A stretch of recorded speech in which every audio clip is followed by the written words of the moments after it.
Tamin'ity androandroany ity kosa no nanatanterahana ny fiaonam-be ny mpitarika ny antoko Tim izay nitanterahana teny amin'ny trano fonenana Andriamatoa Marc Ravalomanana eny Faravohitra fotoana izay nanindriny ny filoha teo aloha Andriamatoa Marc Ravalomanana ny dingana amin'ny fampihavanana ao anatin'ny antoko tiako Madagasikara ary nanamafisany ihany koa ny tokony ametrahana ny fifampitokisana ao anatin'ny mpikambana eo amin'ny antoko tiako Madagasikara.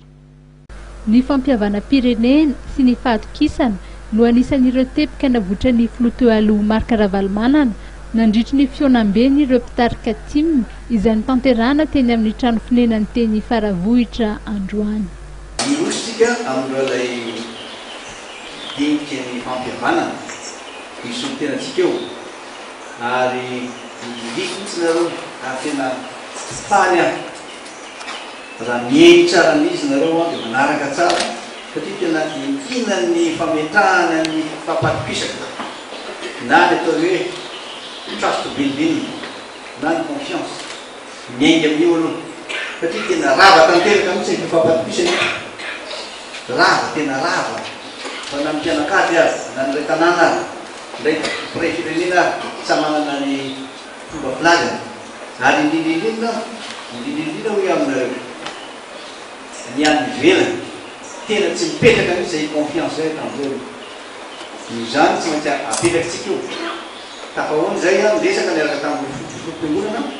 dia samy miteny hoe samy tsika manao ezaka mampita ary milaza amin'ireo olona manaraka atsika tsirairay aby mba anentana ny olona rehetra anao zay tanteraka ny fampihavanam-pirenena. Nitondrany Ramatoa Olga Ramalasan fanazavana misimisy kokoa moa ireo dingana irosona amin'ny fampihavana-pirenena izay. Ny manaraka tiako lazaina ambara dia hitsangana ao anatin'io fampihavana-pirenena io ny commission anankitelo dia misy moa ny atao hoe commission pardon et réconciliation zay le fifamelana zany ary fibebahana ihany koa dia misy ny commission réparation et indemnisation des victimes. Ary tena anisan'ny victime tokoa isika. Notrehivin'ny filoham-pirenena teo aloha nandritry ny fiaonan'androany fa mbola voageza ny petrabolany any amin'ny banky ary ao anatin'ny fampirarahana ny fanalana izany fanagejana izany. Nanainga ireo mpikambany antoko Tim mantenany mba hifanometanana hitindry ireo vahoaka maro izay trabona ankehitriny.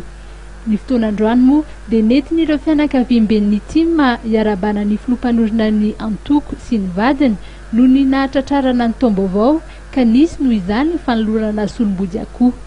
Nialohavana fotoam-pivavahana ny Fivoriam-be izay nitanterahana teto Faravohitra androany.